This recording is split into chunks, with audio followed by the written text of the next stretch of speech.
slightly late, but that's how long it took from Brussels. I had a press conference there. I will speak about the origins of the boycott, divestment and sanctions, or BDS movement. Why is it relevant? I'll answer that important question to Belgian society. You have enough problems of your own. Why should you even worry about Palestine? It's a legitimate question. You have austerity, you have a right-wing government, you have many problems. So why should you worry about Palestine? I'll try to connect that, especially given the wave of terrorism that we've seen, Egypt, Lebanon, Iraq, Paris, and so on and so forth. Why is it important now, more than ever, to talk about a non-violent human rights movement? And then I'll end up with some of the successes of the BDS movement in the academic, cultural, and economic sphere, some of the challenges, and I'll emphasize a lot about the academic boycott in particular, and why it is so important morally, legally, and politically. I will start with a quote by a famous Jewish-American writer, I.F. Stone, who wrote, he's passed away, but in 1967, imagine, he wrote the following in the New York Times. Israel is creating a kind of moral schizophrenia in world Jewry, among Jews around the world. In the outside world, the welfare of Jews depends on the maintenance of secular, non-racial, pluralistic societies. In Israel, Jewry finds itself defending a society in which mixed marriages cannot be legalized, in which non-Jews have a lesser status than Jews, and in which the ideal is racist and exclusivist. This is 1967, very prophetic, actually. Moving forward to the current reality, a very well-known Israeli called Asaf Gavron, who served in the army, wrote in the Washington Post, October 23rd this year, the following. He said about the descent of Israel, the current moral descent of Israel. He says that Israel is becoming increasingly intolerant, boiling with a racist tone. The conversation in Israel has a racist tone, and that Israelis are receiving a message that we are, he says, quote, we are superior to others, that we control the fate of those lesser others, that we are allowed to disregard laws and any basic notions of human morality with regard to Palestinians. And he says, we seem to be in a fast and alarming downward swirl into a savage, unreparable society. End of quote. With the current Palestinian uprising against decades of Israeli oppression, we're seeing a new generation of Palestinians that are insisting to assert their human identity and to reject the occupation. After decades of Israeli occupation, Israel thought that it can finally convince Palestinians that they are born to slavery and that they have to accept slavery as fate, that they cannot resist because any resistance will carry a very heavy weight of repression, of killing, extrajudicial executions on the streets of young men and women. Our youth are being killed on the streets. So that's the message that Israel is sending, that any resistance will carry a very heavy price. But this new generation of Palestinians insists that we are not slaves, we were not born slaves, we were born free, and will continue to resist to achieve freedom, justice, and equality. So the current shaking off of Israel's chains, almost entirely led by groups of young, very young Palestinian men and women, with a refreshingly prominent participation of the latter, many women are in the popular resistance, is not just a struggle to decolonize the Palestinian land, but just as crucially, if not more so, to decolonize Palestinian minds. It's very important. Palestinians are decolonizing their minds, that we will not accept slavery. The Oslo Agreement tried to convince Palestinians that we have to accept certain aspects of Israel's regime of oppression as fate. Israel for decades has, alongside, in parallel with colonizing Palestinian land, ethnically cleansing Palestinians, it has always tried to colonize Palestinian minds. That's always a very important aspect of any colonial regime. the French in Algeria, the Afrikaners in South Africa, this country in Congo. It's very important to colonize the minds of the oppressed to convince them that they have to accept oppression as fate. So why is BDS important in this context? The boycott, divestment and sanctions movement was started in 2005 by the absolute majority in Palestinian society. By Palestinian society, I don't mean just Palestinians in the occupied territories, but also Palestinian citizens of present-day Israel, and most importantly, Palestinians in exile. Why are we focused on all three communities? BDS calls for ending the occupation, ending the system of racial discrimination, which fits the United Nations definition of apartheid, and the right of return for Palestinian refugees. All three rights. So why do we insist on all three rights, not just ending the occupation, which is easier to understand? It's because the Palestinian people are not just those living in Gaza and the West Bank, including East Jerusalem, not just the 1967 occupied territories. According to the Palestinian Central Bureau of Statistics, Palestinians are divided into three main constituencies. The West Bank and Gaza, including East Jerusalem, has only 38% of the Palestinian people. 12% of the Palestinians are citizens of present-day Israel, and 50% of the Palestinian people are those living in exile, not allowed to go home simply because they're the wrong type. So, as a human rights movement, BDS focused on the basic rights of all three constituencies as the minimum required to exercise our right to self-determination. Those of you in international law would know that this right is inalienable, and it's the basis for all other rights, civic, political, other rights. The right to self-determination is the sine qua non for Palestinian rights, for any people's rights. So to achieve self-determination, we've got to end the occupation, end apartheid, and achieve the right of return. Those are the basic rights of the entire Palestinian people. But why do we mention apartheid? Before going on to what BDS does, it's important to explain some of the notions. Why do we mention that Israel is an apartheid state? Not just an occupier, not just a settler colonial state, but also an apartheid regime. After all, some critics might say, well, Israel is different than South Africa. In South Africa, the blacks could not vote. In Israel, Palestinians can vote. Citizens of Israel can vote. So it cannot be an apartheid. Well, those who say that are either ignorant or have selective amnesia. They don't want to remember how the United Nations defines apartheid. It's not your or my definition. There is a United Nations, and it has a whole convention, international convention, for the suppression and punishment of the crime of apartheid, which was adopted in 1973, and the Rome Statute of the International Criminal Court. Both of them define the crime of apartheid, which is an international crime, a crime against humanity, obviously, as systematic suppression by one racial group against another racial group that's hegemonic and that discriminates against it by law, not just by policy. So, you have racism in Belgium. Does that mean that Belgium is an apartheid state? Well, if you had laws in Belgium that say only if you're white, Catholic, whatever, you're entitled to the full set of rights. If you're not entitled to the full set of rights. That would be apartheid. If you discriminate against part of your citizenry based on identity attributes, and you implement that discrimination, not just in law, but also in policy, then you're practicing apartheid. Well, Israel does exactly that. Forget the occupation, forget the occupied territories.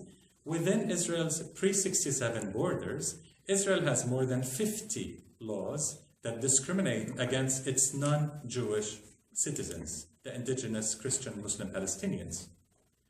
More than 50 laws. From land ownership to very important domains of life, Palestinian citizens of Israel are discriminated against by law and by policy, which makes Israel an apartheid state. It fits the United Nations definition of apartheid. Regardless, to achieve those three basic rights, ending the occupation, ending apartheid, and the right of return, Palestinians have called for boycott, divestment, and sanctions in all fields: academic, cultural, sports, economic, and of course, military. BDS is inspired by the South African anti-apartheid boycotts, by the civil rights movement in the United States, starting from the Montgomery bus boycott by Rosa Parks, Martin Luther King onwards, by Gandhi and the Indian struggle against colonialism. But first and foremost, BDS is homegrown. It is rooted in decades of Palestinian popular nonviolent resistance, which your media doesn't talk much about. When talking about Palestinian resistance, this is completely ignored, that we have a very long heritage of nonviolent resistance. Boycotts have been used by Palestinians against the British colonial rule, the so-called British Mandate, and the onslaught of settler colonialism, Zionist settler colonialism, from the 20s onwards. We did not learn boycott from Gandhi or Martin Luther King. We're very inspired by their struggles, but we learned it from our own heritage of struggle in Palestine. So BDS is very Palestinian. It's not just a global movement, it's a Palestinian movement that's very rooted in Palestinian popular nonviolent resistance. One aspect, very important aspect, is the academic and cultural boycott, and I'll start with that. Why is that? Why is it important? In fact, the academic and cultural boycott campaign started a year before the BDS campaign was launched. BDS was launched in 2005. The Palestinian campaign for the academic and cultural boycott of Israel was launched in 2004, 1 year before. So some critics say, well, Palestinians must be crazy. Why would you start with the academic and cultural boycott, not the economic? Because Israel's academy and the artists in Israel are the most progressive, anti-occupation. So why are you starting with them? Well, first, the premise is a myth. Israeli artists and academics are not any more progressive than the rest of society. They're just as racist, just as colonial, just as supportive of apartheid as everyone else in Israel. And I'll give some examples of that. But regardless, we're not boycotting artists and academics. We're boycotting their institutions, which is a key difference. I personally was active in the South African anti-apartheid movement when I went to school in New York. And then we called for a boycott of every South African, single person, individual, institution. Every South African was subject to the boycott, not just institutions. The Palestinian academic and cultural boycott makes a distinction. We do not target individuals, we target institutions. So if the University of Ghent were to invite an Israeli anthropologist to give a course, let's say, nothing in the BDS guidelines would prevent her from coming and teaching at Ghent, as long as there's no institutional link between her university and the University of Ghent. That's what we target, institutional links. We do not target the individuals. So if you want, BDS is best thought of as a complicity-based human rights movement, not identity-based. It's a key distinction. We do not target persons or institutions based on identity. We target institutions based on complicity, their actual implication, actual involvement in Israel's regime of occupation, settler colonialism, and apartheid. This is why we targeted Israeli academic institutions since 2004, because they are deeply, deeply implicated, deeply complicit in planning, implementing, and whitewashing, covering up Israel's crimes against the Palestinian people. The academy in Israel is not a separate institution from the state. It is part and parcel, it's one of the pillars of the system of oppression. The settlements, the wall, the weapons, everything is designed by the academy in Israel. Many of the war crimes committed by the Israeli army came out of doctrines that were produced in universities. So let me give some examples, but before giving examples of this complicity, I want to go back and give example of the claim I made that Israeli academics are not more progressive than anyone. They're as racist, as colonial as everyone in Israel. A very tiny percentage of Israeli academics are progressive by universal standards, not by any standards. In 2008, 4 Jewish Israeli academics started a petition calling on the Israeli authorities in the territories. They did not even call them occupied territories, so that they don't want to take any political position. They called on the Israeli military authorities in the territories, that's the West Bank, to allow academics and students passage at checkpoints. Don't hold them up so they miss their classes. Allow them to pass to reach their schools and universities. That's it. That was one demand. Allow them to pass through checkpoints, don't hold them up. And they sent this petition to every single academic in Israel, 9,000 academics, thinking that, right or left, you must support that. It's basic academic freedom. Don't deny access to educational institutions, should be the most basic academic freedom definition, right? Out of the 9,000 academics in Israel, 407 only signed. Less than 5% of Israeli academics were ready to support this minimal expression of academic freedom. Minimal, absolute minimal. Forget ending the occupation or ending apartheid or the right of return. Then you will get 0.0001% of Israeli academics supporting Palestinian rights under international law. So there's no proof that Israeli academics are actually progressive, anti-occupation. It's all Israeli propaganda. And they're very good at propaganda. One thing they're really good at is propaganda. But empirically, there's no proof of that. We have not seen any empirical proof of Israeli academics being more progressive. So anyway, giving some examples of the Israeli academic institutions' complicity, involvement, partnership in the system of oppression, the system of occupation and apartheid.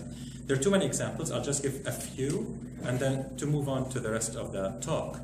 The Hebrew University has one of its two campuses in occupied East Jerusalem, mostly on private Palestinian lands that were confiscated from Palestinian owners and used to expand the university to build dorms and departments for predominantly Jewish Israeli academics and students. So Hebrew University itself is not just supporting colonialism, it is a colonizing university itself. Part of its campuses is colonizing Palestinian land. So it is guilty of colonization, the crime of colonization, Hebrew University. On its other campus, it has an army camp. Imagine, just imagine, a university has a camp, a military camp, to make it easier for Israeli military personnel who study at Hebrew University to go back and forth to their base without going through the trouble, traffic and transportation. Oh, we'll have the military camp on campus for you to make life easier. So that's one example. Another much worse example is Tel Aviv University. Tel Aviv University developed the so-called Dahiya doctrine. Dahiya refers to the southern suburb of Beirut, which was demolished almost entirely by the Israeli forces in 2006 in the attack on Lebanon. That demolition of Dahiya in Beirut was not coincidence. It came out of long workshops that Tel Aviv University organized with the Israeli government, with the Israeli military, with the military industries. After months of studying how best can Israel defeat irregular resistance forces, like in Lebanon or Gaza, they came out with a conclusion of this Dahiya doctrine, which is, another name for it is the doctrine of disproportionate force. That's what they call it. It's not something we're inventing. They reached the conclusion that the best, most effective way to defeat irregular resistance is through hurting the civilian population. Hurting the civilian infrastructure, make the civilian population suffer tremendously so that they pressure the resistance to stop resisting. So we cannot, as an army, Israeli army is a very powerful army, one of the strongest armies in the world. It cannot deal easily with irregular resistance forces, but it's very effective to hurt the civilians and make them hurt the resistance, stop the resistance. Imagine, this is the definition of collective punishment, which is a crime against humanity in international law. It's a doctrine adopted by the Israeli army. It's not an accusation by the United Nations. When Palestinians read UN reports that say, oh, Israel's attack on Gaza in 2009 and 2014 used disproportionate force. Duh, it's written. That's the doctrine. They call it the doctrine of disproportionate force. They're telling you, my intention is to destroy the civilian infrastructure and make civilians suffer because of supporting the resistance, supposedly. So that's one example, other than the many weapon systems developed by Technion University, Tel Aviv University, and others. Other than the racism in all Israeli universities, with no exception, against Palestinian academics and against Palestinian students. Dormitories, student residence, in most Israeli universities are you're privileged if you're Jewish, but they don't put it quite that way. They say if you've served in the Israeli army, then you're allowed to get the dorm room. If you haven't served, you're not. Well, most Palestinian citizens of Israel do not serve in the army. So it's another way of saying if you're a Palestinian citizen of Israel, you're not allowed to get a dorm room. And there's so many other examples. In so many faculties, you need to be 21 of age to get enrolled in a certain faculty. Why 21? If people graduate at 18, why should they wait till 21 to join faculty of law or medicine or whatever? Because Jewish students go to the army for 3 years. So they don't want Palestinians who don't go to the army to have a head start. They delay them 3 years doing nothing to wait for the Jewish students to graduate. Just imagine the level of racism. And I can go on and on and on.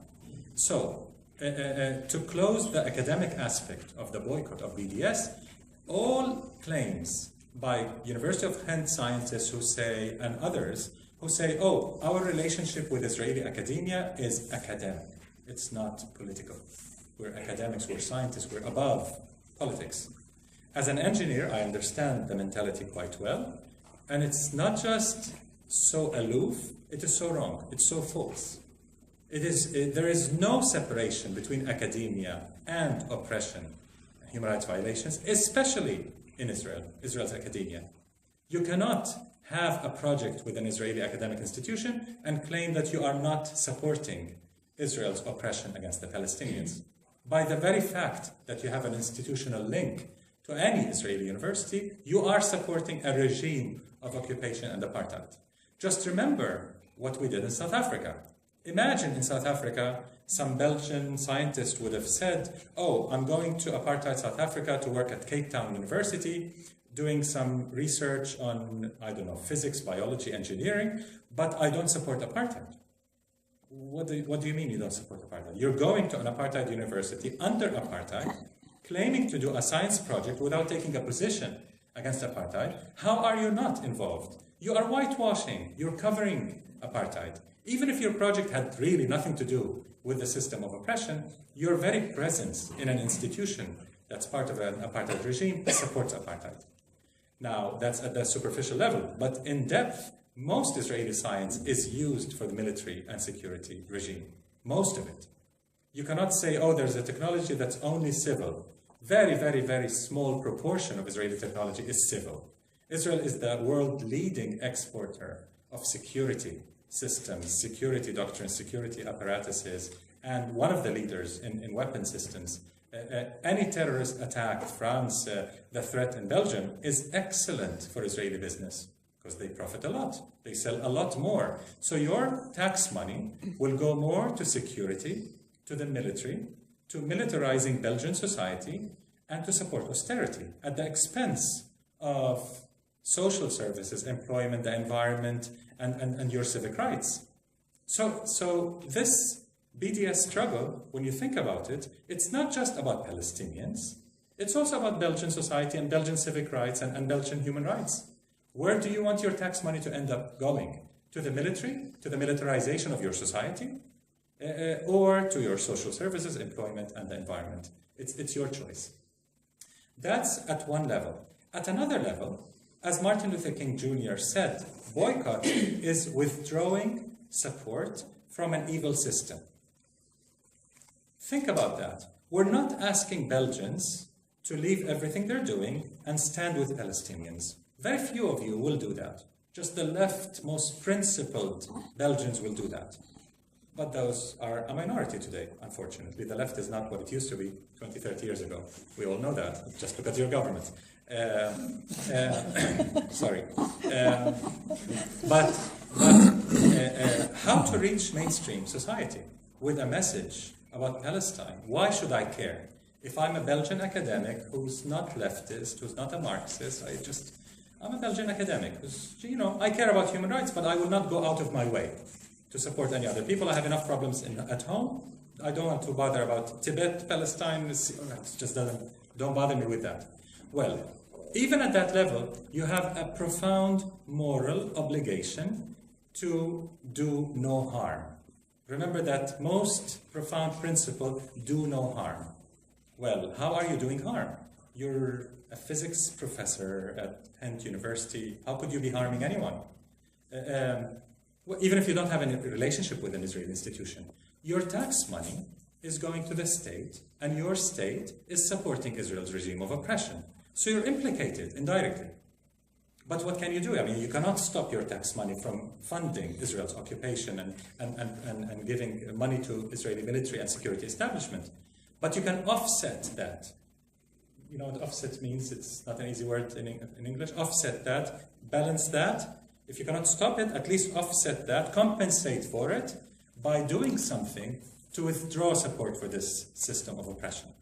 By supporting BDS, by pressuring your institution, your university, to divest, to sell its investments in military companies, companies violating human rights in Palestine and elsewhere. By pushing for that, we can achieve quite a lot for your sake and for our sake. Now, to give some examples of BDS successes, because many people think, especially in Europe, they seem to think that BDS is a good idea, it's a moral movement, but does it really have an impact? That's the question. Can it really affect a country as powerful as Israel?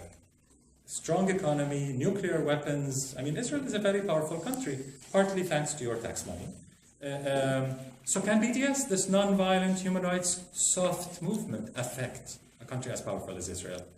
Yes, it does. It's not just a theory that we may theoretically impact Israel's regime. We're doing it. We're succeeding as we speak against this extremely powerful regime. And we have no illusions that it's an easy target. It's not. Supported by the US Congress, by the EU, it's not an easy target. But we're already achieving quite a lot. Let me give a few examples.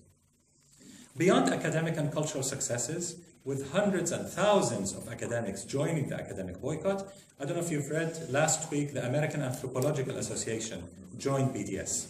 The American Anthropological Association has about 12,000 members. It's the largest anthropological association in the world. It was a very important victory for the BDS movement. And many, many other academic associations in the United States, the belly of the beast, as it were, are supporting BDS. Much more than Europe, by the way. But British academics, Irish academics, Norwegians, we're seeing a lot of movement in support of the academic boycott. Culturally, we're seeing many, many artists boycotting Israel today. Many artists, from Lauryn Hill to Brian Eno, Roger Waters, thousands of artists in the UK, in Ireland, in Montreal, Canada, in South Africa, in Norway, in Sweden. Thousands and thousands of artists today refuse to perform in Israel. But that had an impact on the economic boycott. What's the connection? Academic and cultural boycott, how is that going to affect a country as powerful as Israel? Israel relies tremendously on its image in the West. Israel is considered a European country by any standard. It's trade with the EU, it's sports, Eurovision, culturally, in every aspect. Israel acts as if, and the European Union treats it as if it were a European country, part of the democratic white club, if you will. So Israel is accepted in this democratic white club. So the image is extremely important. And Israeli academics and academic institutions play a key role in painting this image of a liberal democracy that has excellent LGBT, queer rights, women's rights, a thriving culture, a thriving nanotechnology sector, IT, and so on and so forth. Academia plays a key role, and culture, in painting this false image to cover up the occupation, the apartheid, the ethnic cleansing, and so on. So the academic and cultural boycott played a key role in exposing Israel's real face. But we have to give credit where credit belongs. We could not have done it without Netanyahu. It wouldn't have been possible to achieve what we achieved in 10 years, since 2005 till now, without the far-right shift in Israel. Israel has dropped the mask completely. If it had a nice mask in the past, it has dropped it. With the current government, they're so in your face, so obviously racist, colonial, apartheid, so obvious. That helped us tremendously grow BDS. So it started to have an economic impact. Some examples, and I'll close with economic impact. Just this year, we saw the UN Conference on Trade and Development, UNCTAD, issue a report that revealed that foreign direct investment in Israel dropped in 2014 compared to 2013 by 46%. That's almost half. Imagine. Israel lives on foreign investment, on trade and foreign investment. So this sharp drop, one of the authors of this UN report, who happens to be an Israeli academic, attributed this sharp decline to two factors. First, the war on Gaza, the Israeli massacre in 2014. Second, the boycott movement. So Israel is admitting, the UN is admitting, that the boycott movement is now affecting foreign direct investment in Israel. Another example is RAND. I don't know if you're aware, RAND Corporation in the US, it's a very conservative, prestigious American think tank, not exactly a Palestinian ally. RAND issued a report about scenarios for the next 10 years. What would happen if Palestinians and Israelis do not reach a peace settlement, so to speak? What would happen if BDS continues to grow? And their prediction is that in the next 10 years, if there's no peaceful settlement, if BDS continues to grow at its current pace, it will cost Israel annually between 1 to 2% of its GDP. Imagine, 1 to 2% of GDP every year.